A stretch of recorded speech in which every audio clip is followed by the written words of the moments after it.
Wala tayo sa Diyos. Okay po? So pag-pray po natin ang kalalagayan ng Pilipinas. Pero isa sa pinakamatindihong kalalagayan, siyempre yung ating pong bayan, ito pong pamilya natin, yung pamilya natin. Isipin niyo ho ng mabuti, bakit ho ba nagkakaroon ng ganyan? Mga terorista, mga, di ba, karirista, kung ano-ano. Hindi, bakit ba? Lahat ng yan, dahil karamihan sa kanila, hindi ho sila naturuan ng tama hong values sa buhay. They were not taught properly. While they were young, they never understood kung ano po yung tamang pakikitungo sa tao. Kaya nga ho, na meron ng lalamang ng kapwa, meron pong magagalitin, meron pong handang pumatay. Because they saw it and they were taught that way.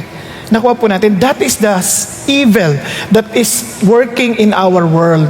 Kaya nga po, yung mga Christians as a family, yung mga Christians sa family, yan ang center of attack ng demonyo. Nagkakaintindihan tayo.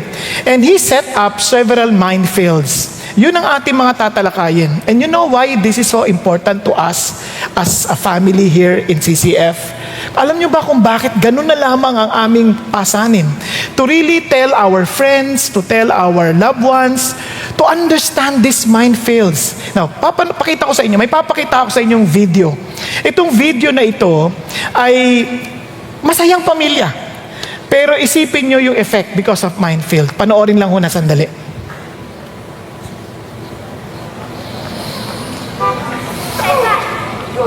Go. Yes, sweetheart. Good game. Go get him, Tiger. Go. Right? Go get him. Okay. Hey, what's up?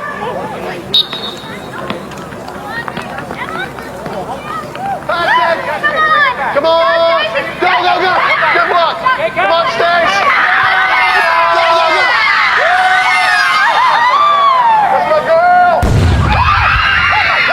That's my girl!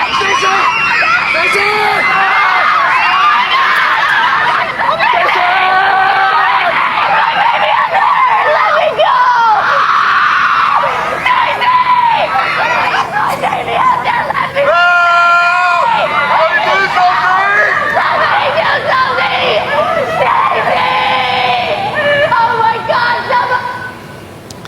Ayan, sabi nga, if there were landmines here, would you stand anywhere? Isipin nyo ho kung gaano. And to some of us, we're not even aware na nakapasok na sila sa mga bahay natin.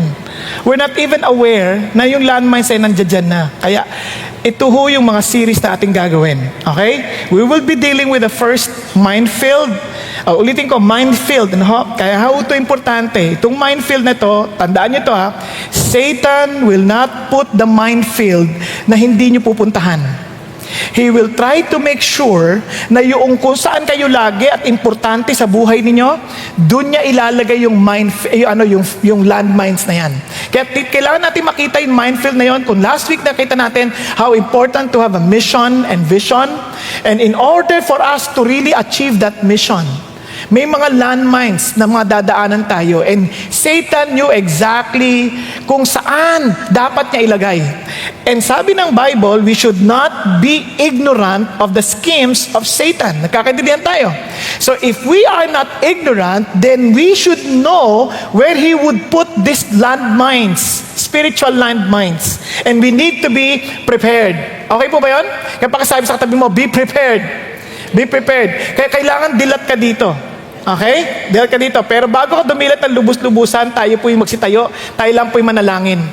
We need to pray. We need to really ask God. Kanina po si Paul, while he was speaking, and I encourage you to watch his message. And part of his message, papakita ko dito especially testimony, pero if you want to hear and the whole thing, watch it. I'm telling you, watch it. As soon as the video is released, panoorin niyo po kaagad. Ito po yung napaka-importante. And you know why I said this? Because while he was preaching, can you imagine? While he was preparing, while he was, yung anak po niya na nasugatan pa ho, 8 stitches sa likod lang. Kaya ho, may landmines na kagad. Kaya we need to really pray. We really need to really ask for God's protection. Panginoong Diyos, maraming salamat na kami dinala nyo rito because you love us. You want our families not to be attacked, not to be victimized by the mines, that spiritual landmines that Satan placed in our path to stop us from achieving the very mission, the very vision that you want all of us to have and to fulfill. So I pray, Father God, to help us understand it clearly. Kung paanong nagugulo ang aming bayan sa Marawi, Panginoon Diyos, maging Panginoon nangyari sa Resort World, at marami pang maaaring nangyari sa ibang bansa, tulad ng London. So we just pray for those who were victimized. We pray, Father God, to minister to them. We pray that they will not, Lord, that will not harbor hatred to you, Father God, but they would rather understand that this is an act of evil because of your absence, O Lord. Kaya I pray that they would invite you back to be the center, Father God, of this world. Again, salamat, Panginoon Diyos, that you care for us enough, that you want us to be forewarned. Kaya tiningi po namin, Panginoon Diyos, give us wisdom. Give us understanding. Allow your Holy Spirit to move freely in our midst, O God, to accomplish your will. Do not allow us to leave this place, Father God, without knowing what you want us to do, without really giving us a resolution, Father God, a resolve, O God, to do what you want us to accomplish. Father God, I pray for everyone in this room to take your word seriously, and do not allow them to leave this place, Father God, without first encountering you, experiencing you, and allowing us, Father God, not to see you clearly. Again, thank you, God, for your love for us. And I pray also that we would be able to bring our friends and relatives along with us next time, so that we would be able to share also to them, Father God, these warnings. Again, thank you, Lord. I pray for every part of the service, that even the technical equipments would not hinder your work, Father God. Not even ourselves, not even the pastor, not even me, Father God, your servant, would hinder whatever you want your people to do. To know, for God, oh God, in this afternoon. Thank you, God. In Jesus' name we pray. Amen. Amen. Praise the Lord. Now, alam nyo ba kung ano isa sa mga pinaka-importante sa atin? We need to understand from the very beginning, lahat ng ito, in the context of intentionality. Listen to this. In the context of modeling, in the context of relationship, in the context of intentionality, in terms of parenting, in terms of building a family that pleases God. Ano sinasabi ng Diyos? We need to be intentional to also tell our children. And even for the children, in the event na nag-fail yung parents nyo, to be forewarned, then be intentional to know the minefields. Understand where Satan placed them. Understand the warning signs para hindi tayo magkamali. Kung mali yung magulang natin, wag natin sila sisihin dahil meron tayong sariling lakbaying haharapin. So we need to understand this signs. Nagkakaintindihan po. We need to know para alam natin saan natin makikita ito. Saan natin makita saan itong minefields na ito. We need to be prepared. Okay po ba yan? Now, kaya napaka-importante ito. At isa, because we are relational people, ang number one na nilalagyan ng landmine si Satan, listen to this, are friendship, dating, and marriage. Lahat ng tao, for example, the parents, we want to make sure that our children would have the right friends to be with. Tama ba? Gusto natin, anak natin kasama na tamang kaibigan. Gusto natin yung mga mapapangasawa nila, tama, iba-ibang standard. Ang iba, ang standard nila, napakamundo. Like, car actor. Meron bang car actor yan? Ano ibig sabihin na may kotse ba yan? Di ba? Iba naman, may personality ba yan? Minsan, mali yung kanilang standard. Kaya kung mali yun, tiyak sisirain yung ating buhay. Nakuha natin? Kaya, for example, when it comes to dating, ang dami. Iba ang iniisip na sa dating. Ano ba itong dating na ito? Kaya nga lumabas na yung aklat. Because of the wrong things that they were doing during dates, during their dating, parang time. Kaya ang sabi ni Joshua Harris, kiss dating goodbye. Pwede ba? Wala yung dating na yan. Sa Old Testament times, during the days of Jesus, totoo, wala namang dating. Kasi the marriages were pre-arranged. But whether we like it or not, ang reality natin, meron ng dating. Nagkakanidihan. So what should we do? We need to understand. May landmines nilagay ang Diablo dyan. So we need to understand the warning signs. We need to understand anong dapat natin gawin. Nagkakanidihan po. Now, ito pa pong napaka-importante. How about marriage? Ako, naalala nyo, meron pong mama, mag-celebrate na ng 20th year anniversary. Nandoon, pag-gising ng asawa niyang babae, bigla yung lalaki, nandoon, nagmumuni-muni, ang lalim ng iniisip. Sabi ho nung babae na nagising, sabi niya, Sweetheart, anong ginagawa mo? Nag-iisip lang. Di ba 20 years na natin bukas? Oo, 20 years. Naalala mo, 20 years ago, nung nakita ako ng tatay mo na hinalikan kita, naalala mo, tinutukan niya akong barel. Sabi niya, papakasalan mo ba o makukulong ka? Sabi niya, naalala mo kung gaano ka dapat ako katagal makukulong? 20 years, naalala mo? O, ano kinalulungkot mo? Anong iniisip mo? Laya na sana ako ngayon. Isipin mo yan. Kawawa naman. Isipin mo, yan ang kanyang karanasan, yan ang kanyang utak sa pagdating sa pag-aasawa. Alam niyo, napakasarap ng buhay mag-asawa kung tama lang yung kung alam lang natin yung design ng Diyos. Why? Because, you see, marriage is God's design for us to see how He wants to relate with all of us. Yun ang idea ng Diyos. Now, nakakalungkot, ang daming jokes patungkol po sa mga mag-asawa. Meron pa po isa, tigilan mo na yan, didilim na ang paningin ko. Yung pala sakal-sakal siya, di na siya makakita at makahinga. Wala, di niyo nakuha. Nagdilim ang paningin ninyo. Kalimutan na natin yan. Now, so why is this so important? The truth is this, dating starts with friendship. Marriage starts with friendship. Tama ba? So pag mali na yung foundation mo, masisira ka na sa dalawa. So we need to be very careful because yung friendship, it talks about who would be with us. Kaya nga, sabi ng Bible, do not be deceived. Why?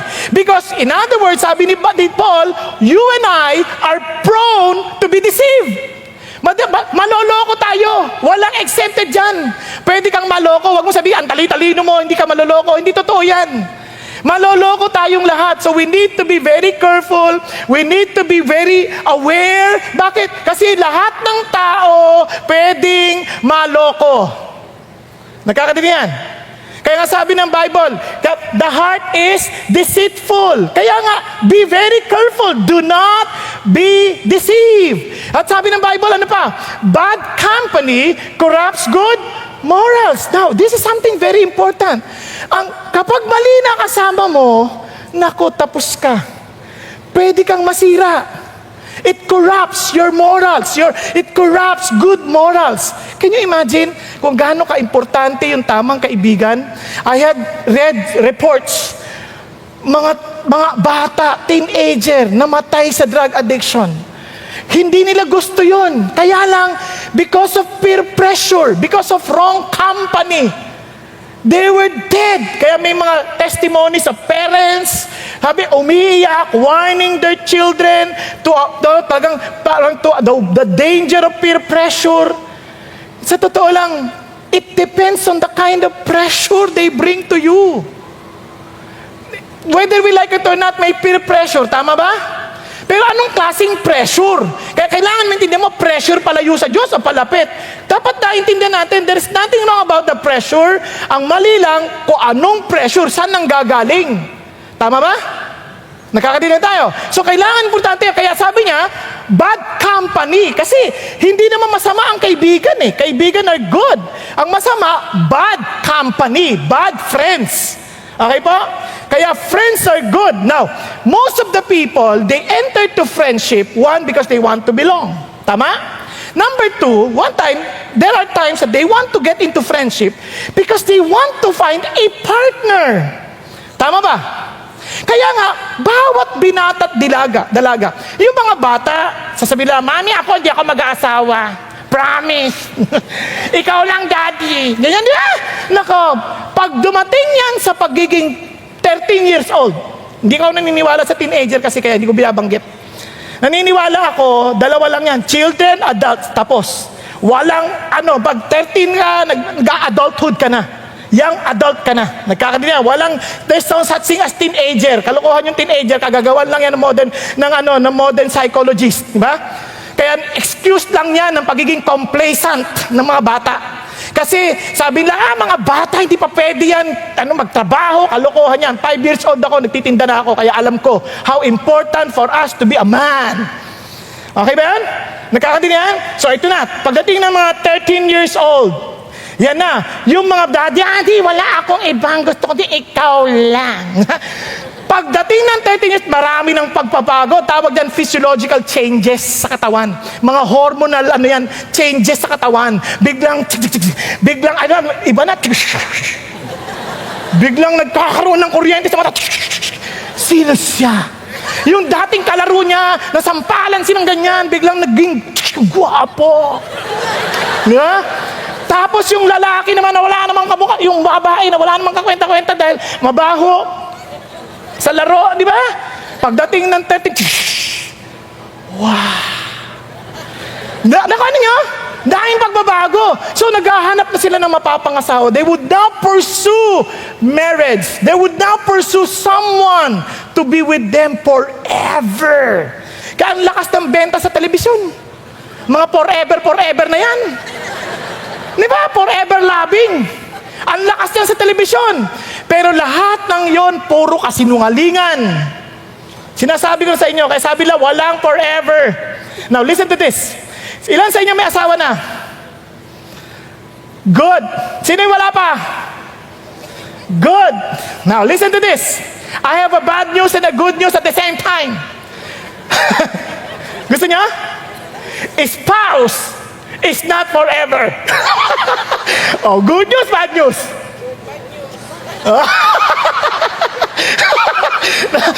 Para sa mga may asawa, yes! Sabi ni iba, yung mali asawa. Hindi tama relationship. Yes! Spouse not forever. Yung mga lalaki binata at saka babae nagdalaga, wow, kakainis naman. Now listen to this. Spouse is not forever. It's a wrong pursuit. Marriage is a wrong pursuit. You know why? Sabi ng Bible, for in the resurrection day, neither marry nor are given in marriage, but are like angels in heaven. Walang marriage sa langit. Di ba? Nagkakatindihan?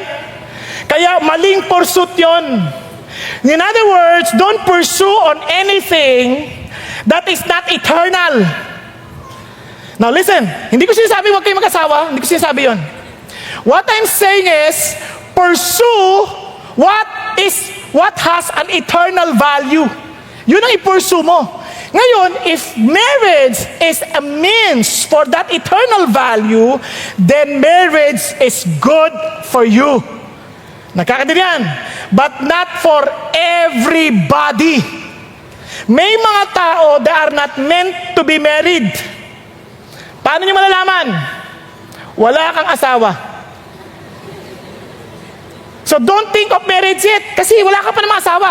You can pray about it, but don't think about it. Kasi bakit? Enjoy your being a single with the Lord. Tama? If God tells you to be married, walang problema. Sasample lang kayo. Si Adam did not look for a wife. Napansin niyo ba yon? In fact, it was God who saw the need of Adam para bigyan ng asawa. Hindi si Adam. Same thing with Isaac. Kung sa Bible, it was not Isaac, it was the father who looked for Rebecca to be his wife. Yung mga naghahanap ng sariling asawa, gulo. Nakuha ninyo? Sa madalit salita, si Lord ang maghahanap para sa'yo. Kaya dapat tama yung pursuit mo. Kaya nga ngayong pong hapon na ito, gusto kong linawin na yan. Ang marriage ay maganda. Bakit? Kasi it pictures the very intimacy that God wants you to have with Him. Nakakaintindihan? Kaya niya inimbento ang marriage. Kasi it's not good for a man to be alone. You need a Savior. You need Jesus. Nakakaintindihan tayo. Ngayon, tingnan nyo, kaya sa Bible, sabi ng Bible, ito maliwanag, this is eternal life that they may know you. Yung word na no, intimacy between husband and wife. Kaya it's an intimacy with God, the only true God, and intimacy with Jesus Christ, whom you have sent. Maliwanag. No intimacy, no eternity. Kaya wag niyong isipin na because you're attending CCF, ligtas ka. Hindi ganon. Unless you are really intimate with Jesus, nagkaroon kayo ng oneness with the Lord. Nagkakatindihan tayo, one pursuit, one heart, because true love is not gazing at each other. It is looking towards the same direction. Yun ang totoong pagmamahal. Now listen, kapag yan ay maliwanag, you have the same pursuit with Jesus, meaning you have that intimate relationship. Pero ang pursuit mo, iba kay Jesus, I don't care if you're always attending services, you ain't for eternity. Maliwanag po ba yun? Pakisabi sa katabi mo, are you intimate with Jesus? Are you close with Jesus? Pakisabi mo sa tabi mo. Pag ang sagot niya ay,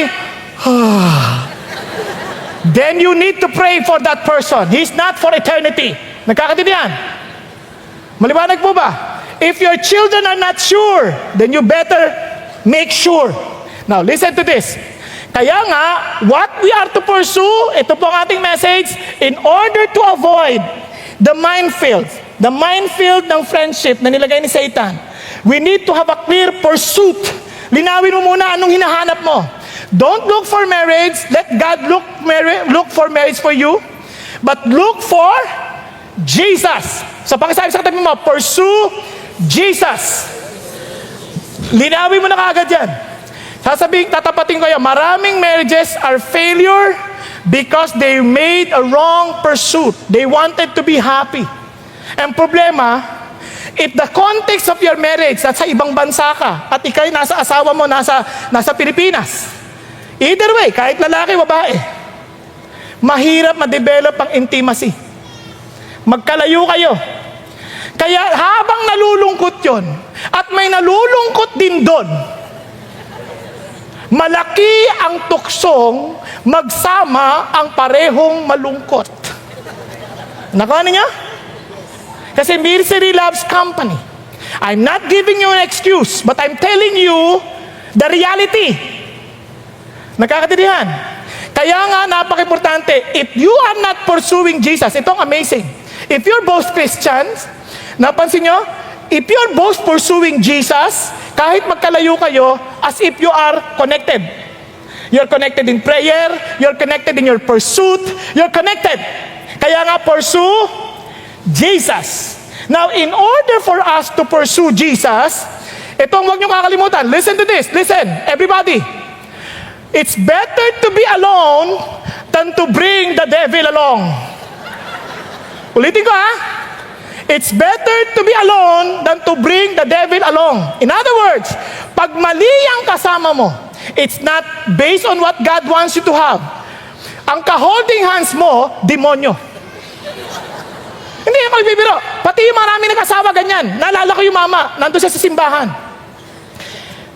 Nandun maraming tao sa simbahan. Nagpakita ang demonyo. Takbuhan lahat, siya hindi tumakbo. Sabi niya, hoy, ba't di ka tumakbo? Hindi mo ba ako kilala? Kilala kita. Sabi niya, ang ikaw si Satanas. O yung pala eh, ba't di ka natakot? Asawa ko, kapatid mo. Pero mo gano'n, isipin mo yan. Bakit sa gano'n? Di ba? Kasi nga, if you marry the wrong person, you are bringing the devil along. Tama? Okay, listen. Better to be alone than to bring the devil along. Pauulit-ulitin ko yan para hindi na natin makalimutan. Okay ba yun? Now, pag mali yung, kunyari, marriage nyo, hindi maayos sa simula, naging Christian kayo. Huwag nyo isiping mali na yan. Nothing is accidental to the Lord. Ang ibig sabihin lang yan, ayusin nyo lang. According to God's way. Tama? Huwag kang mag-isip ng kapalit. Pag nag-isip ka ng kapalit, again, you're bringing the devil along. Nagkakaintindihan tayo. So, punta na tayo ngayon. So, in order for us to pursue Jesus, it's a simple, sign. Look for the best. Look for the best. Okay? Para madali nyo maalala, best means being, entreaty, standard, and truth. Yan ang iyong babatayan lagi. Para hindi ka mahirapan. Friendship, dating, and marriage, lagi mo hanapin. Being, entreaty, standard, and truth. Nagkakaintindihan tayo. Now, what does it mean? Papaliwanag sa inyo. Let's start with the word being. Nung naging Christian ka, napaka-importante, you have started a new being. Therefore, if anyone is in Christ, he is a new creation. The old has passed away, behold, the new has come. Kasabi ni Paul, if you have understood that, you are now a new being. Now, ano sabi niya? Therefore, I urge you, brethren, by the mercies of God, to present your bodies a living, holy sacrifice, acceptable to God, which is your spiritual service of worship. Your new being is for God, for Jesus. Nakakaintindihan? And do not be conformed to this world, but be transformed by the renewing of your mind, so that you may prove what the will of God is, that which is good, acceptable, and perfect. Sa madalit salita, there is a way this world behaves, but no longer for you, because you have a new being. Now, your original being, you are relational being. We are all relational beings. Nagkakaintindihan? Kaya never equate being connected virtually makes you connected to other people. Bakit? Kasi we are physical being, not virtual beings. Nagkakaintindihan po? We are spiritual beings, we are not virtual beings. Kasi ito, kaya nagkaroon ng pag-aaral, those people who thought that their sins are connected to Facebook, naging isolated sila. They became narcissistic. They became so selfish. Kasi ang utak nila, akala yun ang connection. Hindi. We need people, being live people. Kailangan mo ng kaibigan. Nagkakaintindihan? Kasi ang ginagawa ng demonyo, he will put virtual realities para ilayo ka sa totoong tao. Nagkakaintindihan? It will destroy you. Yun yung extreme. Yung iba naman, bibigyan ka ng mga maling tao. Kaya nga, there are friendship necessary. Ngayon, si June Hunt, nagbigay siya ng napakagandang different levels of friendship. One, casual friendship, which is casual, yung occasional contact, common interests and activities, some knowledge of accomplishments, abilities and character qualities, concern for personal problems, guarded emotion, no accountability. Maraming ganyan. May kaibigan sila, casual lang. Maybe they're part of the D group, but they never submitted to any form of accountability. Wala silang galang. Sa madaling salita, wala silang pakialam sa buhay mo. Ang pakialam nila, sarili lang nila. Nagkakaintindihan tayo. Those are just casual friends. Kaya lang, merong tinatawag na close friends. Ito yung may regular contact kayo. You shared interests and activities. Sensitivity to likes and dislikes, strengths and weaknesses. Strengths and weaknesses, personal comfort during trials and sorrow, willingness to become vulnerable. There is a limited accountability. Yan ang karamihan na experience natin sa small groups. Tama ba? Hello? And maybe sa inyo, barkada. Pero marami sa mga barkada natin, hindi sila totoong close friends. Bakit ko nasabi? Pag sinabihan mo sila ng mali nila, pag nagalit sila sa'yo, hindi yan close friend. Yan ay closed friend. Nagkakaintindihan, saradong kaibigan, hindi ka welcome. Welcome ka lang nila dahil may pakinabang sila sa'yo. Pero kung wala silang pakinabang sa'yo, hindi ka na, kaya mga magulang, ito tinuturo natin sa mga anak natin. Now, listen. Pero meron pang isang level ng friendship. Yung committed friendship. Committed of quality time to be together. Merong mutual values and life goals. Maliwanag ang mission, maliwanag ang vision. Freedom to help correct character flaws. Personal involvement in defending reputation. They take the risk of transparency. Di sila nahihiya. They open up. They have mutual commitment with sacrificial love. Yun yung level. Alam niyo bang ginawa ni Jesus yun? Look at Jesus. He has casual friends, tax collectors and other sinners. He has close friends, the 8 of the 12. But he has committed friends. Ito yung si Peter, James, and John. Ito yung mga taong pwede siyang i-rebuke, pwede siyang sabihan. Hindi ko sinasabing si Jesus worthy of rebuke. Bakit? Pero he was being rebuked ni Peter. Naalala niyo ba yun? Forbid that these things will happen to you. Tama? And dahil si Jesus is a committed friend, ano sabi niya? Get thee behind me, Satan! Mayroon tawagin niya yung kaibigan niyang Satanas. Yun ang commitment ng friendship. Kapag yung kaibigan mo, hindi mo pa matawag kung ano siya, kung sakaling mali siya, hindi pa talaga kayo committed friends. Kaya nga ninyo mag-asawa, yan ang totoo magkaibigan. Tinamantawagan, bruho, bruha. What I'm trying to say, hindi ko sinasabing tama yun. Hindi ko sinasabing, ang sinasabi ko lang, because you are so free, you're so committed, pero marami sa mag-asawa, they not even understand what committed friendship is. Pag sinabihan sila, nagagalit sila. They're not committed friends. Nakuha ninyo? Kaya, ito ay isang napaka-importanting signs. Saan ka ba? Ikaw ba may close friends? Meron ka bang committed friends na you are willing to be corrected? Na handa kang masaktan because they care and love you. Nakakaintindihan tayo. Kaya ako, I don't just commit myself to anybody. You know why? Kasi tinatansya ko pa, kinikilala ko pa ng mabuti. Dahil baka mamaya itong tao na to, hindi rin committed friends. Pero ulitin ko hindi importanteng committed siya sa'yo. Ang importante, committed ka sa kanya. Nagkakaintindihan tayo. Naalala ko, may best friend ako noon. Sa isip ko, best friend ko siya. Sabi ho nung asawa ko, best friend mo ba siya? Oo. Best friend ka ba niya? Matinding tanong yun matinding tanong. Sabi ko sa kanya, hindi na importante kung best friend niya ako. Ang importante, best friend ko siya. Nakuha niyo? Kasi it's about your being. Sino ka?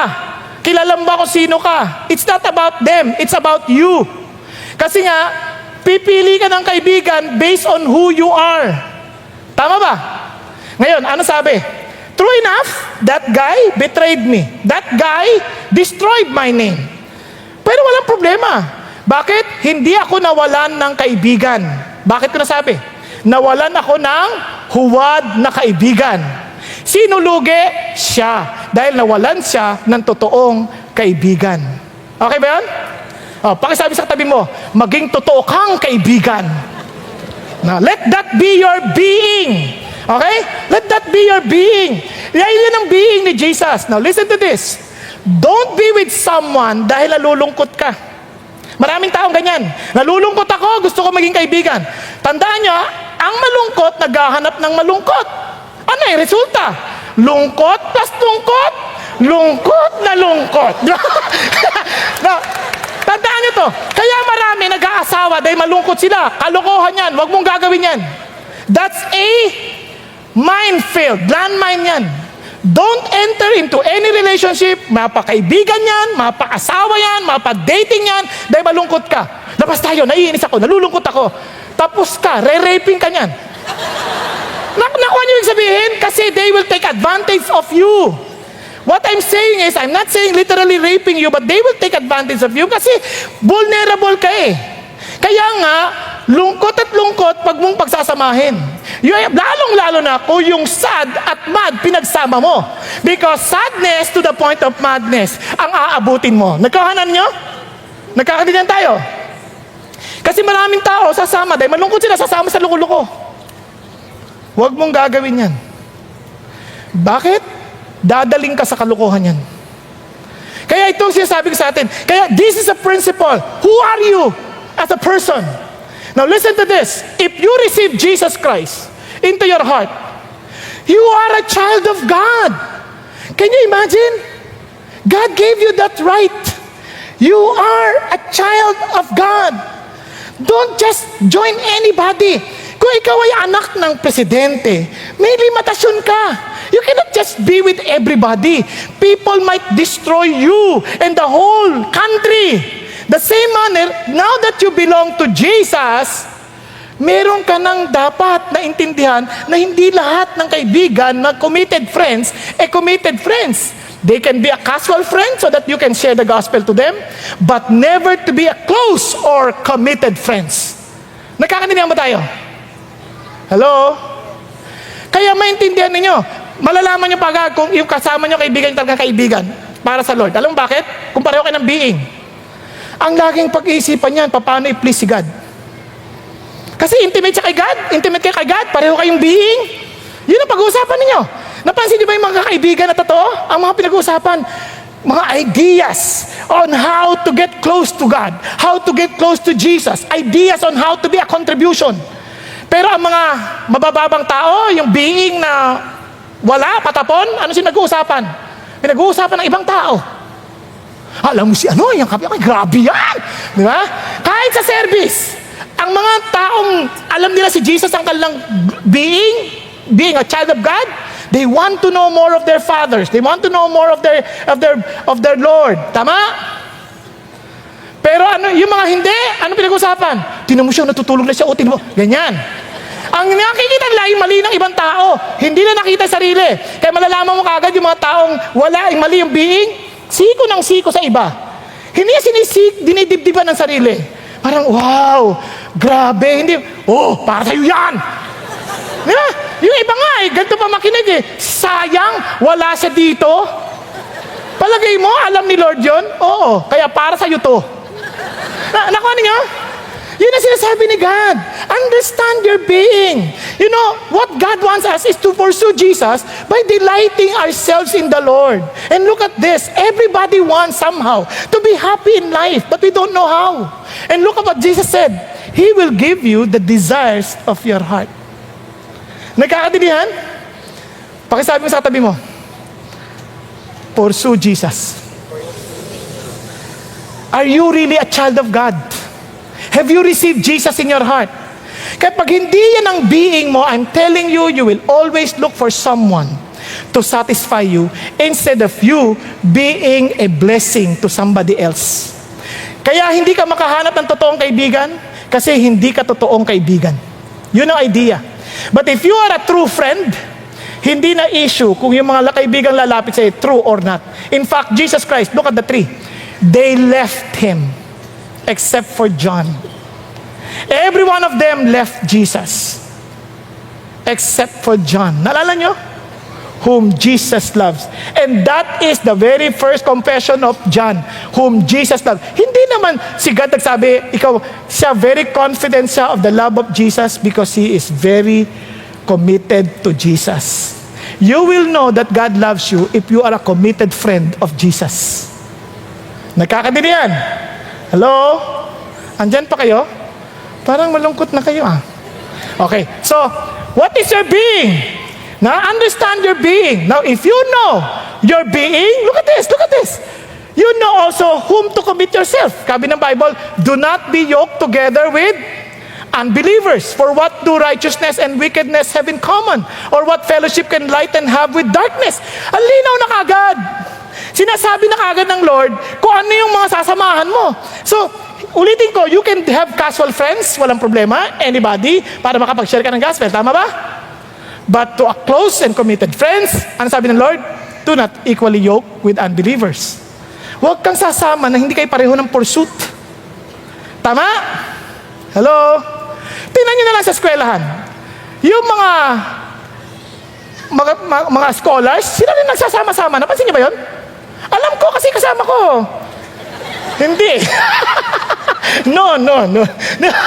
Hindi, sila rin. Bakit?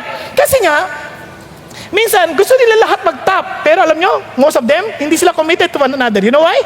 They are in competition to one another. Nakakatuwa. Pero when I was in college, nakakatuwa, yung best friend ko, talagang best friend ko. Alam bakit? Nung college hindi na kami nakikita ngayon. Nakakatuwa siya, alam nyo bakit? Kasi siya ang magna cum laude sa marketing department. At ang kanyang kaibigan ay cum laude. Yung kaibigan niya. Sa accounting department. So, pansinin niyo bakit magkaibigan sila? Kasi pareho sila nag-aaral, pareho sila nagtatrabaho, pareho sila ng pursuit to please Jesus. Lahat na naging kaibigan ko sa college, kasama ko sa Bible study. Anong ginagawa namin? We share the gospel to other people. Yun yung naging Christian ako. Naging kaibigan ko, nagsishare ng gospel. We started a ministry in our school. Kasi yun ang barkada ko Kasi yun ang pursuit namin pare-parehas. We love Jesus. And I'm telling you, yung kaibigan ko, nung nakabili ako, sabi ko, pare, ito nasa sakyan ko. Buti ka pa, may sakyan ka na. Bibili rin ako. Ngayon, bumili rin siya. Bumili siya. Sinamahan ko pa siya. Ngayon, nung magkita kami after a long time, sabi niya, Bong, alam mo yung sasakyan ko na binili natin? Nanganak na. Nanganak, anak. 3 truck at 2 kotse. Buti pa yung sa'yo, nanganganak. Ibig sabihin, ito Christian ito, hindi ito nagpastor. Pero matuwid ito. Faithful ito kay Jesus. Faithful businessman ngayon. Naku, ano niya ibig sabihin? Sabi ko nga sa kanya, sakali namang manganak ulit, alalahanin mo ako, ha? Joke lang yon. Pero doon nyo maintindihan, hindi naman kami lahat naglilingkod sa Diyos magiging pastor kaming lahat. Hindi necessarily. Ang alam mo, because you don't go in competition. Nakuha niyo? Bagamat hindi na kami magkasama palagi, hindi na kami nagkikita, binigyan ulit ako ng ibang kaibigan ng Diyos. And whether they consider me as their best friend, it doesn't matter to me. They're my best friends. Okay ba yan? Nagkakaintindihan? Bakit? Because I understand my being. Okay po? Now, let's continue. Ang sabi ng Bible, above all else, kaya bantayan mo, guard your heart, for it is a wellspring of life. Bantayan natin. So how can you be a good friend? How can you understand your being? You want to be like Jesus. Therefore, if there's any encouragement in Christ, if there's any consolation of love, if there's any fellowship of the Spirit, if any affection and compassion, make my joy complete by being of the same mind, maintaining the same love, united in spirit, intent on one purpose. Kaya doon pa lang alam mo na kagad, anong klaseng kaibigan to? Are we on one purpose? Di lalo na pag nag-asawa kayo, are you in one purpose? Kaya mga babae, mga dalaga, pag may nanliligaw sa inyo, gato unang tanong niyo, saan ka ba papunta? What is your mission in life? What is your vision? Kung pareho kayo, you're cute. Ganun lang. Pag hindi kayo pareho, you are the devil. Ganun lang kaliwanag. Kung pareho kayo ng pursuit, pareho kayo si Jesus ang pursuit ninyo, and you have a mission and a vision. Ang problema, yung iba, wala ring mission at vision. Ang isip na kaya, ang dating sa kalagyan, say, I'm cute. You like me? Ganun lang ang lalangyari sa kanya. Yun ang mangyari sa kanya. Bakit wala siyang mission at vision? Nakuha natin. Kaya maliwanag ito, you have to have intent on one purpose. Do nothing from selfishness or empty conceit, but with humility of mind, regard one another as more important than yourself. Ikaw nagtatrato kang importante siya. Nagtatrato kang mahalaga siya. I rejoice in my friends' victory. Honestly, I rejoice in their blessings. I praise God for them. Nakuha ninyo? Pag sila nagtatagumpay, masaya ko. Other people, pag nakita ko sila, wow, I'm happy. When people say, kunyari, even with our fellow pastors, pag sinabi na iba, nakaka-bless siya, praise God. Praise God for him. Hindi yung, alam mo, nakaka-bless siya. Mali naman tinuturo niya eh. May mga ganong pastor, maniwala kayo sa akin. Because they're not friends. But if we have one heart, just as Jesus, tingnan niyo sabi niya, do not merely look out for your own personal interest, but also the interest of others. Hey, have this attitude in yourself. Which was also in Christ Jesus. Maliwanag? So sabi ng Lord, kapat kapareho ka ni Jesus. Dapat ang heart mo is to be like that of Jesus. Having a clear purpose, having of understanding na ito yung direction ng Diyos sa akin, at maniwala ka sa akin. Anong promise ni God sa iyo? Sabi ni Jesus, tingnan nyo ang gandang promise ni Lord. God, for this reason, God highly exalted him and bestowed on him the name which is above every name. Yun ang heart ng Diyos. He wants to bless you. He wants to give you the right friends. But be the right one. Okay po ba yan? Pakisabi sa katabi mo, pursue Jesus. Be the right friend. Be the right friend. So what is our message? Pursue Jesus. Let me repeat. Better to be alone than to bring the devil along. Nagkakaintindihan tayo. Now, balik tayo sa pangalawa. Entreaty. Why entreaty? Why do we need to entreat? Why do we need to pray? Why do we need to ask God? Kasi, yung plano nasa puso ng tao. Pero, yung steps, si Lord nagdedetermine. Tama ba? So, if you want to understand where the Lord is bringing you, then you need to talk to Him. Discuss it with Him. Tama ba? And ito ang sabi ng Lord, if you want to make sure to have the right person to be with in your life, si Jesus always there for you. Tingnan nyo, if we ask anything according to His will, He hears us. Tama ba? Tama ba? Now, mabuti ba sa iyong magkaroon ng magandang pamilya? Then you pray about it. God hears you. Tama? Gusto mo bang makakilala ng mga tao sa loob ng kaklase mo na magtamang kaibigan? You pray about it. Don't just join. You pray, Lord, ito ba'y tamang kaibigan? Pag mayroon, Lord, ito pong kakilala ko to, tama ba itong kaibigan na ito? Tama ba ito? Hindi masama mag-pray. Habang nagsasata kayo, Lord, tama ba itong kaibigan na ito? Di ba? Tama. Lord, kamusta po kayo? Tama ba kaibigan na ito? Kaya alam nyo, tinan nyo naman sa school, paano naman magkakaroon ka ng tamang kaibigan?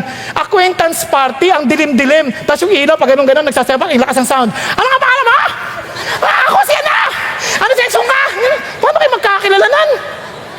Kalukuhan naman pinaggagawa natin. Nakuha ninyo? Pero paano nyo malalaman? Ask them question. You pray to God, Lord, tama ba itong kausap ko? Tinutulungan niya, tama ba ito, Lord? Ito ba'y patungo? Yun, pinagpe-pray mo. Tama? You keep on praying. Bakit? Because the heart of the discerning acquires knowledge. The ears of the wise seek it out. Hinahanap niya, inaalam niya. Paano mo hanapin? Tingnan niyo, because the purposes of man's heart are as deep waters, but a man of understanding draws them out. Nilalabas niya yun. Paano mo ilalabas? Hindi mo nga alam paano tamang tanong. Look at this. But if any of you lacks wisdom, let him ask of God, who gives to all generously and without reproach, and it will be given to him. Amazing, no?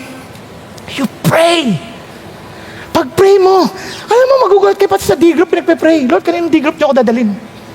Pinagpe-pray. Pati ikaw, as a leader, Lord, sino mga maiiwam sa akin? Sino yung mga D-group na nila? Pinagpe-pray. Kaya pag umalis, hindi ka tatampo. Wala kang tampo-tampo. Bakit? Alam ni God kung ano yung dararapat kasi hindi naman masama yan eh. Ibig sabihin, baka hindi lang angkop sa'yo, angkop sa ibang tao. It doesn't matter. Ang mahalaga, we are all doing the will of God. Nagkakadinihan po. Same thing with ministries. Mapapansin niyo, iba tatampo, lumipat sa imong church. Grabe yan. Aniwan kami rito. Mag-pray ka. Ano ka ba? Kasi baka naman hindi siya angkop sa'yo, angkop siya dito. Kung hindi naman siya angkop dito, pumunta siya dyan. Okay, praise God. Tama? Hello? Kaya walang tampuhan. Bakit ka magtatampo? Kay Jesus ka naman. Alam niya, sa Singapore ako kamakailan eh. Sabi nga ni Lord sa akin habang nagdadrive, the ministry is not yours, my son. The ministry belongs to me. So just relax. Relax. Don't be too serious about yourself. When anything happens to the ministry, it's not you, it's me. Thank you, Lord. Di nakaka-relax? Tama ba? Relax ka. Kung ano man, ibigay ng Diyos. Praise God. Tama? Katinan nyo, dito pa lang, yung issue pa lang ng distinction ng love tsaka infatuation, ang hirap na. Kaya you need to pray. Guys, gusto mo malaman kung in love ka o hindi? Dito pa tayo sa infatuation. Pagkabiglaan, highly emotional, idealistic, na parang di kami talaga tamang-tawa na kami sa isa't isa. Yan. Based on a feeling, hindi ko ito kaya, Papa, don't preach, I'm in love. Yan. Weekend by separation, hindi ko kayang mawala siya sa akin. Di ba? Nalala nyo? Yung mga kantang, di ko kayang tanggapin. Yon. Infatuation yon, hindi love yon. Ito ang love. Gradual yan. Faithfully consistent yan. Realistic yan, makatotohanan yan. Hindi magpapakasal yan ng walang pera. Hindi magpapakasal yan ng hindi makikipagtalik yan ng hindi pa sila handa, na hindi sila kasal. Realistic yan. Hindi hindi ko na kaya kung hindi tayo maghiwalay. Kung maghiwalay tayo, mamamatay ako. Patayin ka, kaya nun. Hindi siya realistic. Based on a commitment. Yun ang totoong pagmamahal. May commitment yan. And strengthened by separation. By the way, hindi akin to galing to kay June Hunt. Okay, baka sabihin niyo, ang galing naman ni Pastor. Hindi ako. Nabasa ko lang din to. Kaya nakita kong makakatulong sa ating lahat. Now, look at this. Seeking to find happiness. Yan ang infatuation. Laging nahanap kaligayahan. Focusing on external looks. Ang ganda niya, grabe. Di ba? Ang macho ng katawan. Relax ka lang. Baka baliktot yan. Seeking to get. Di ba? Seeking to get. Di ba? Kailangan ko siya makuha. Possessive. Di ba?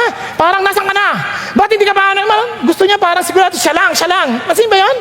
Sabi niya, in love with emotion, puro emotion. But to love, seeking to give happiness. Ang hanap niya, paano kita pasisiyahin? Kung hindi ako, ibibigay ka ng Diyos sa iba, well and good. Nakuha niyo? Then, focusing on internal character. Seeking to give, freeing, in love with devotion. Yan ang sinasabi ng Diyos. And listen to this. Kung infatuation lang, kalimutan mo na yan. Natural lang ang magka-crush. Huwag ka lang mag-crush. Nagkakadilihan. Natural lang magka-crush. Sabi ko sa anak ko anak, okay lang magka-crush. Ako nga, ang daming may crush sa akin Nakakasuka. Kadiri. Joke lang yun, joke.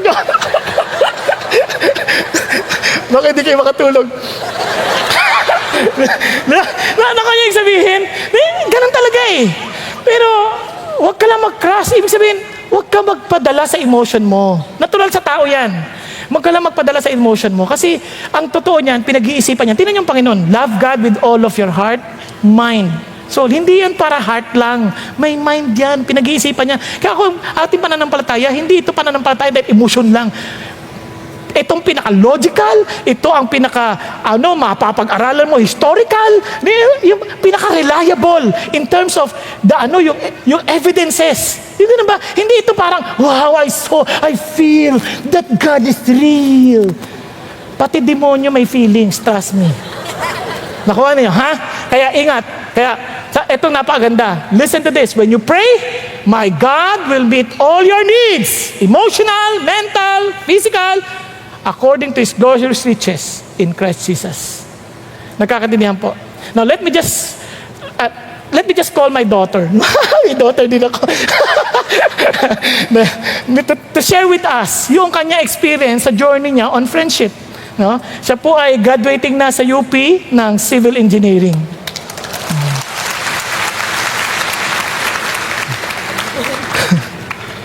Good afternoon po. Today I will talk to you about how crucial it is to choose friends and how it is so important that parents and children work together in this aspect. I was raised in a Christian home with both parents serving the Lord. Very obvious naman, pastor yung papa ko, tapos yung mama ko pianista dati sa church. They were both intentional in sharing Jesus to us, but not only in sharing Christ to us, they were also on point about how we are to choose friends. They reminded us of what God tells us about choosing friends. In 1 Corinthians 15:33, it says that bad company corrupts good morals, and in Proverbs 13:20, we walk with the wise and become wise, for a companion of fools suffers harm. These verses were very simple, but the weight of these were great. Back when I was younger, madali lang pumili talaga ng friends. Parang pag mabait sa'yo, friend mo. Pero pag hindi mo mabait sa'yo, hindi mo naman na friend. So, gano'n naman kasi yung bata. Madali lang. Pero nung tumanda na kami, but when there came a time, I turned away from God. It also became easier to rebel against my parents, especially when it came to deciding which people I kept company with.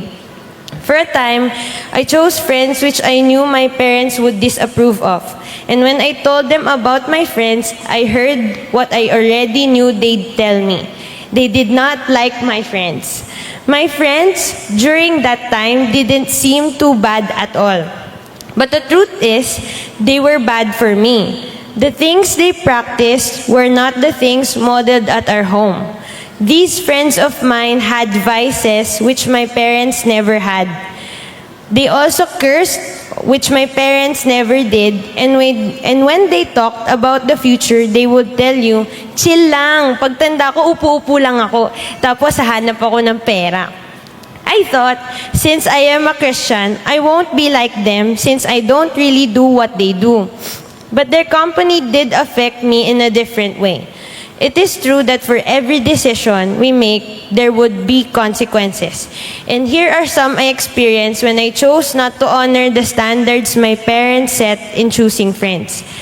I did not curse in front of anyone, but because my friends cursed, yung mga bad words na yun, nasa utak ko na. Tapos pag galit ako, nasasabi ko na lang siya. Also, my friends, during that time, parang very discouraging yung sinasabi nila. Hindi sila nakaka-encourage. Minsan nagsasabi sila, pangit ka or hindi ka magaling, ganun. So parang, in the end, parang na-hurt din ako. Tas it led me to lose my focus on finding my security in Christ. And I find myself crying because of the insecurities those words brought me. I became ill-tempered too, since my friends were bossy and ill-tempered at times. Then it became tiring to go to school because I knew I would have to cope with most of the things they did so that I won't be rejected. Also, it caused me to have a bad relationship with my siblings for a very long time. But when I started reading and studying my Bible again, that's when it dawned on me that everything I've been doing was not honoring to Jesus. That's when I made a choice to stop keeping company with those people. But I knew God would not want me to fight with them. So I prayed, Lord, sana kung ayaw mo na talaga silang maging friends ko, sana sila na lang magsabi sa akin na hindi na lang nila ako friend. Para hindi ko naman sila awayin. So parang days later, yung isa sa kanila, yung parang bossing nung grupo, sinabi niya sa akin, may papagawa daw siya sa akin. Tapos parang inisip ko, hindi naman yun nakaka-please kay Lord. So sabi ko, hindi. And that person suddenly said, wag na lang tayong friends kung hindi mo naman gagawin. In my head, praise God. After that, I was praying that one day I would meet people who'd be my friends, whom my parents would approve of, and I know would be honoring to God. True enough, just about a month later, I became close with certain people from class. I told my parents about them, and I was also open to tell them that they should meet my friends, and they gave me their consent. God truly blessed me when I chose to let go of friends I knew would not bring honor to Him, because He gave me great people today. The friends God blessed me with at present are those who do not talk ill of others and are very encouraging, telling me that they would pray for me when I am down. Some of them curse, pero alam nilang hindi na ako nagmumura. Hindi na sila magka-curse sa harap ko, or kung magmumura man sila sa harap ko, nagsasorry sila kaagad.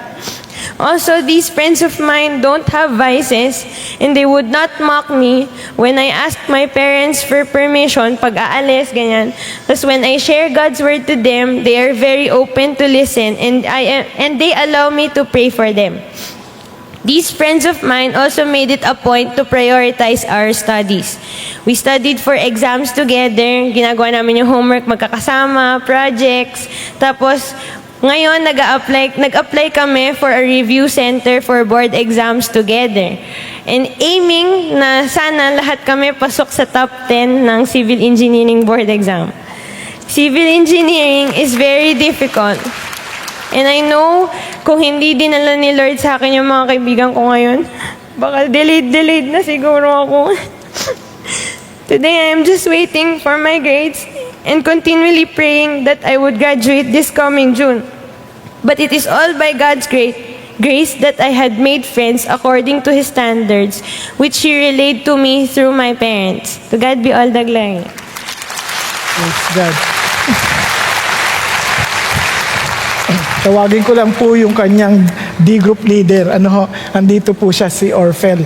At praise God for them na sa kaibigan din po nila yan. Magkakasama sila, naalala niyo yung Ubaldo family couple na nag-testify. Family friends po kami. So, pag-pray lang po na sandali, for God's protection. Thank you, Jesus. Father God, thank you kay Frances. Thank you for her life. And also, Father God, thank you rin kay Orfel na naging Panginoon nag-guide din sa kanya as her D-group leader. So I pray, Father God, to continually protect them, continually use them for your glory and honor. Continue to honor their desire, Father God, for your glory. Again, thank you, God. Let your name alone, Father God, be exalted. In Jesus' name we pray. Amen and amen. Praise God. Ayan.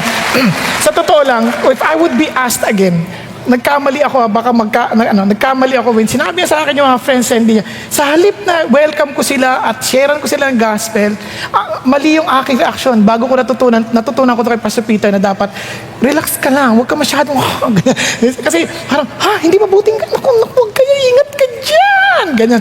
Alam, napaka-hysterical. Hindi dapat. As a father, you need to be more intentional. In fact, yung friends niya ngayon, I'm not saying na, yan, gusto ko yan. Hindi ganon. Basta, I welcome them, pumunta sa bahay, sige. Kasi, isipin nyo, engineering student yan. Ilan lang ang babae doon. Nakuha niyo? So, sabi ko, punta sa bahay para makilala ko sila, para hopefully, God would also give me the chance to share to them the gospel. So what I'm saying is this, you need to be intentional because you're pursuing Jesus so that Jesus would be also in their lives. You want to pursue Jesus in the lives of your children, then you need to be intentional to pray for them and to help them understand their being. Okay po? Let them, you teach them the right standard. No, balikan lang natin. What are we to pursue? Jesus. Then listen to this. Better to be alone than to bring the devil along. Nagkakaintindihan tayo. So let's go to the third. Standard. You need to list down your standards. Remember this. Do you do two walk together unless they have agreed to do so? Siyempre, if you walk together, kailangan nag-agree kayo, tama ba? Kaya it takes two to tango, you cannot say, kasi sila ang sama nila. Hindi, you decided to go along with them. So you need to know, ano bang standard dapat? Sabi ng Bible, listen to this. For example, if you have friends, this is the basic standard. Sabi ng Bible, the older women, treat them as mothers. And the younger women as sisters. Look at the words. In all purity. Sabi niya, yung trato mo sa kapatid mo, with all purity, dapat ganun ang trato mo sa iba. Sa opposite sex, with all purity. Isipin niyo kung magkakapatid kayo dito, no? Magka-Christian kayo pare-pareho. Habang tinitingnan mo, iba inisip mo, grabe. Gusto mo siya, ginagahasa mo siya. Mabuti ba yun? So ganun na, lalo na sa dating. Magde-date kayo as your sister. Kasi, sabi nga ng Bible, sister lover, sister bride. Kung asawa na, sister, you need to treat that person with purity. Hanggang mag-asawa na kayo because gift of sex is from the Lord. And it is for the married people. Not for different married people, but for the specific married person. Kung kanino ka kinasal. Ang hirap ng Ingles, ha? Delikado, ha? Kanino? Kung kanino ka kinasal, dun yan. Anything na gagawin mo, kasi magtatanong, okay lang ba mag-kiss? Anything na gagawin mo, it must be based on what? Yung parang, yan ba'y ginagawa ng mag-asawa? Pag di mo siya asawa, hindi tama. Pag di mo pa siya asawa, hindi tama.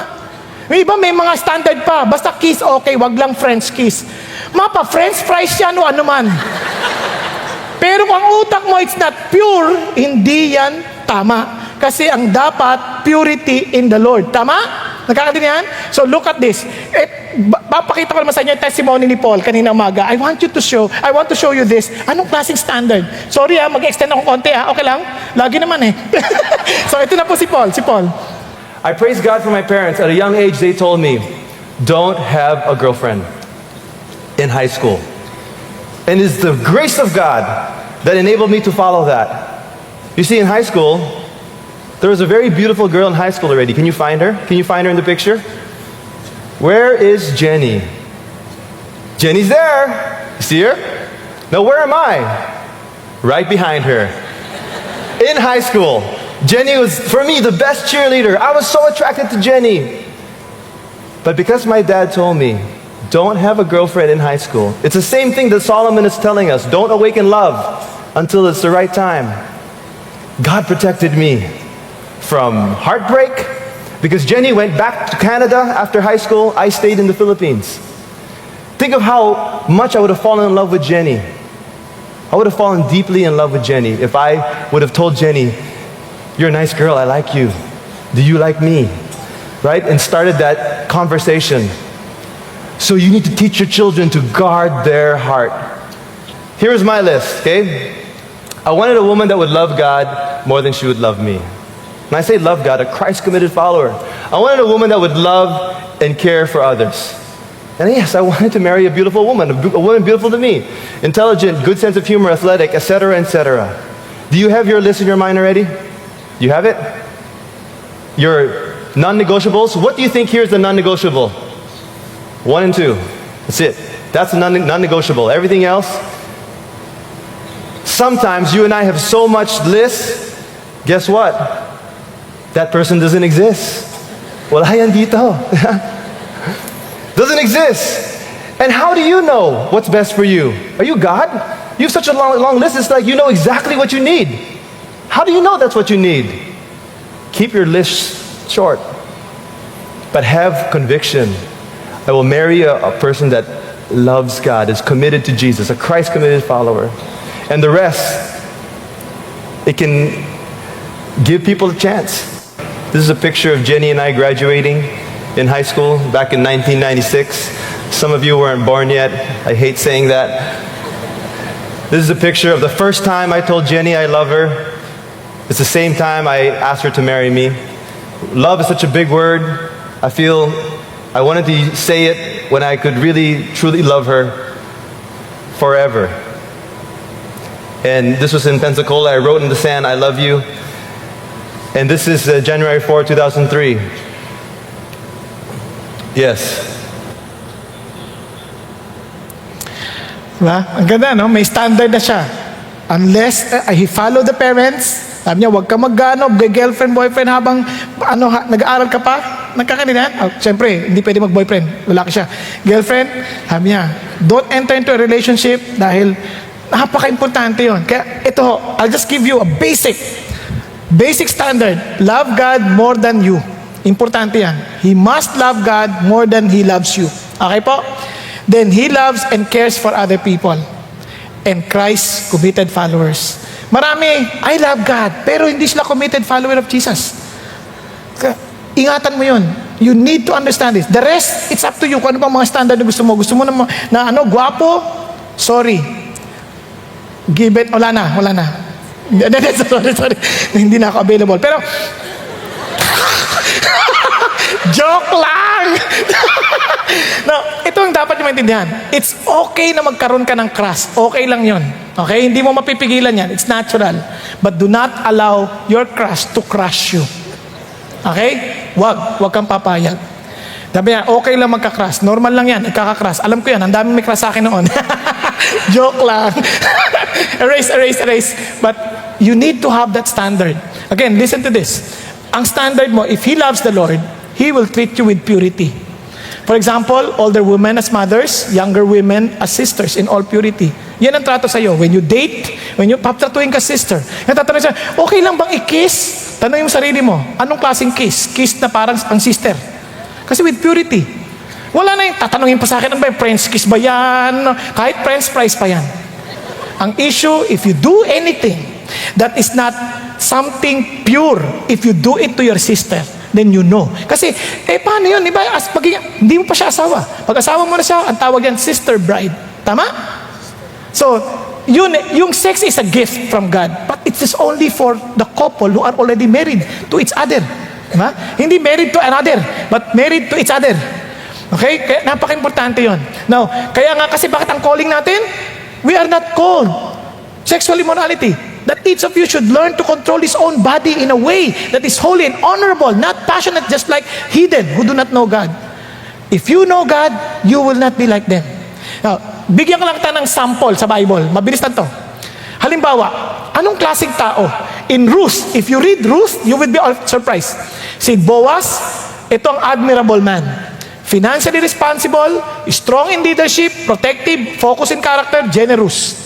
Sa chapter 2 pa lang yan. Admirable woman, diligent, submissive, wise, virtuous, unselfish. Admirable man, compassionate, decisive, trustworthy, industrious, committed. Yan pa lang yung sa lalaki. Women, grateful, courageous, trusting, hardworking, committed. Now, if you want some more, women, understand Proverbs 31. Men, read Proverbs 31. At least you know who to choose. Nagkakatindihan tayo? Para that's kung ikaw naman babae, at least you know anong klaseng babae ka. Proverbs 31. Aside from this. Now, kaya ang message natin ngayon, pursue Jesus. Because if you pursue Jesus, you are looking for Jesus in the life of these people. Friends, the person to date and to marry. Pursue Jesus. You see, listen to it. Better to be alone than to bring the devil along. Lastly, best, truth. Alam niyo, this is amazing about life. We need to stand on the truth and to be truthful ourselves. Kasi sabi ni Jesus was saying to those Jews who had believed Him, if you continue in my word, then you are truly disciples of mine, and you will know the truth, and the truth will make you free. May truth on your relationship with Jesus. Kasi hindi pa pwedeng wala kasing ganun eh. Dahil tinasabi ni Jesus, you are my friends if you do what I command you. So maliwanag na kaagad. Una, truth about your motives. What is your motive? Are you entering into friendship, dating relationship, or marriage because of you want to please people or you want to please God? Tignan mo si Paul. Sabi niya, am I trying to please men? If I were still trying to please men, I would not be a servant of Christ. Now, what about, kasi pag nakita mo to, about the truth about timing. Sabi ng Bible, prepare your work outside and make it ready for yourself in the field. Afterwards, then build your house. So, dapat klaro na sa'yo. Ano yung pursuit mo? Klaro na sa'yo. For example, ako as a person, when I got married at the age of 25, it was very clear. Tinawag ako ng Diyos to pastor. Isipin niyo, during that time, when I committed myself to pastoring, walang bayad yun. Walang sweldo yun. But I knew God will provide for my family because it was very clear that I'm called to minister. Nagkakaintindihan tayo? Kaya ready na ako, handa ako, alam ko yung direction ko sa buhay. Pero kung hindi ako sigurado, pastor ba ako, negosyante ba ako, kung hindi ka klaro, wag. Yung kaibigan ko, yung best friend ko nung college, hindi na kami nagkikita ngayon kasi matagal na kami nagkahiwalay, pero as a friend, as best of friends. Kasi pipiliin mo yung kaibigan mo eh. Pareho kayo na, piniprepare niyo yung sarili niyo. Alam niyo, kakatawa yung kaibigan ko. Siya, hindi siya tinawag na pastor, tinawag siya maging negosyante. Alam mo, ang ganda sa magkaibigan, siya, magna cum laude. Ako, yun na yun. Hindi. I graduated cum laude during my days. So, sa marketing siya, accounting ako. Pero ito nakakatuwa sa amin. Noong nagtatrabaho kami pareho, nagtitinda siya ng biskwit, nagtitinda ako ng kakanin. Bumili ako sa sasakyan, bumili siya sa sasakyan. Nung nag-college kami sabi niya, Bong, yung bilhin natin sa sasakyan, naalala mo? Sinamahan mo ko? Nagkita kami, nanganak na. Ha? Talaga? Ano anak niya? 3 truck, 2 kotse.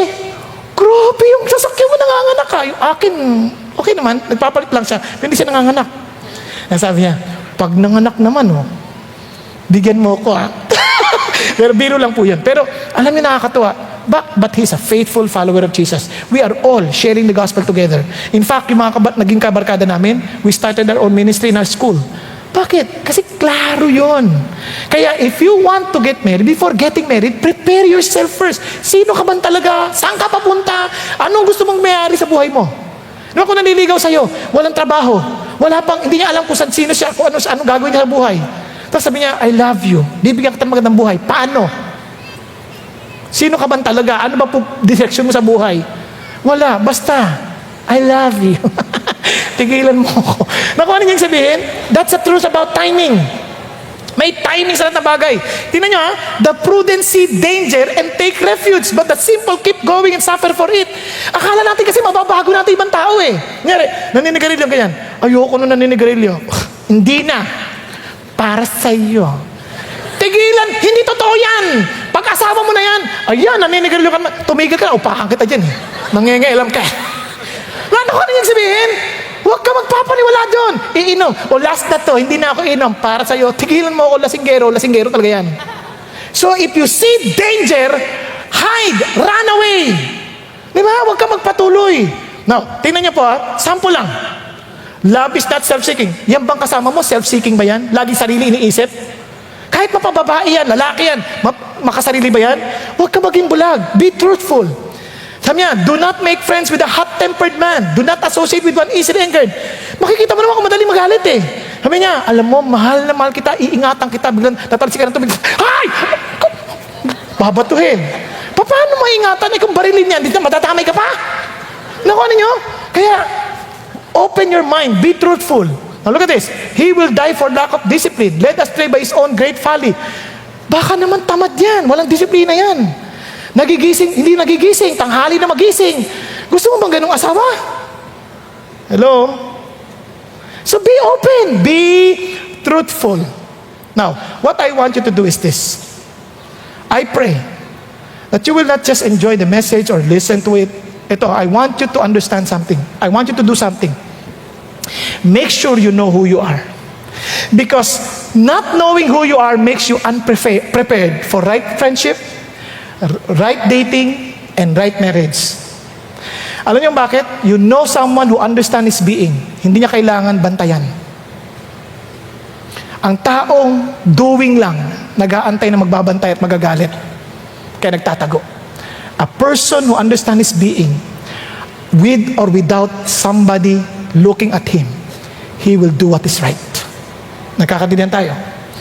Number 2, start praying who to be with as a friend. Who to date and who to marry. Nagkakaintindihan. Di ba sama mag-pray? Lord, tulungan mo ko. Samahan mo ko. Bigyan mo ng tamang kaibigan. Narinig yung sinakwento ng anak ko. Make a checklist of your standard. Lagay mo. May non-negotiable. Love God more than me. That's love and cares for others. Tapos, committed followers of Jesus. The rest, siyempre, pipili ka na rin naman, gwapo na, o maganda na. Tama? Kaysa naman pilitin mo, ang pangit-pangit. Grabe, ano ba to? Diba? Kasi ang ganda naman, hindi naman pare-parehas eh. Sabi nga, beauty is in the eyes of the beholder. Oh, maliwanag naman yun. So maganda sa'yo, maaaring hindi maganda sa iba. Mahalaga, maganda sa'yo. Okay? So, intelligent, kung anong plano ng Diyos sa'yo. If God wants you to become a president, then choose someone who is a first lady-like. Tama? Nakuha niyo? Huwag yung katulong nyo. Hindi ko iniinsulto yun, kaya lang baka hindi yun ang kawag niya. Because she needs to be somebody who can also be part of the government. Tama? Sample lang yun. Okay po? Now, and be truthful to yourself. Listen to this. If your friends do not meet God's standard, bring them to Jesus. Share to them the gospel. Or, give them up to Him. Be truthful to yourself. Okay po? Ikaw lang din ang magsasuffer ng consequence if you are not. But God wants to bless you. God wants to guide you. God wants you to have a good life with Jesus. Pursue Jesus. Okay po? Pursue Jesus. You have a right being. You start praying. You have someone to talk to guide you, to answer you. And then God will give you the standard He wants you to have. Nagkakadilihan. And be truthful. Tayo pong lahat ay yumukot, pumikit. Thank you, Jesus. Hallelujah. Thank you, God. Tanong ko lang sa iyo, and even for those who are watching through the internet, I challenge you. Do you know who you are? Have you really accepted Jesus Christ as your personal Savior and Lord? Did He give you the right, as He promised, to become the child of God? If you are not yet sure, now is the time for you to be sure. Don't wait for tomorrow. Why don't you call upon Him and tell Him, Lord Jesus, I need you. Huwag mo hintayin ng bukas, baka bukas din na dumating sa'yo. Ngayon ang tamang pagkakataon. Yayain mo si Jesus bilang iyong Panginoon at tagapagligtas. At tulad na sinabi niya, binibigyan kanya ng karapatan maging anak ng Diyos. Anak ng hari ng mga hari, anak ng Panginoon ng mga Panginoon. And He will change you to a person that He wants you to be. Friends, kung ikaw naman ay Christian at yung mga kaibigan mo, start praying for them. Start praying that they would follow Jesus. At mga magulang, start praying for your children on how to teach them how to choose friends. Pray for them. Pray for the people that they will be with. Pray that God will protect them from bad company. And start helping them to list down the standard that God wants them to have, as in for friends, for dating, for a person to date, and also for a person to be with for the rest of their lives. Help them and help them to be truthful. Thank you, Jesus. Thank you, Lord. Father God, I thank you that you love every family we represent. I pray that we would be serious enough to take into consideration, Father God, the landmines that Satan had placed to our friendship, to our dating relationship, and even to our married relationship. I pray, Father God, that we would understand that we are not here to be happy, to find friends, or to be in relationship to be happy, but for us to be a blessing to others. So help us, Father God. Help us to always remember that we cannot discern unless you give us the wisdom. Help us, Father God, to really be serious in writing our standard for our children, and for our children to write their own standard, but without missing the basic of looking for someone who would love you more than they love us. And I pray that we would help us to see their love and concern for other people, and help us to see that they're really committed followers of Jesus. Thank you, Lord. Thank you, Jesus. Thank you, God. Lord, help everybody to follow you, to pursue you. In Jesus' name we pray. Amen and amen. Connect with CCF through the following websites: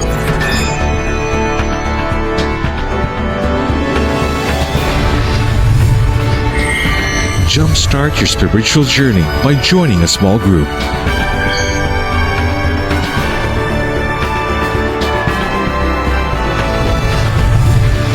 We are so blessed you were able to join us today.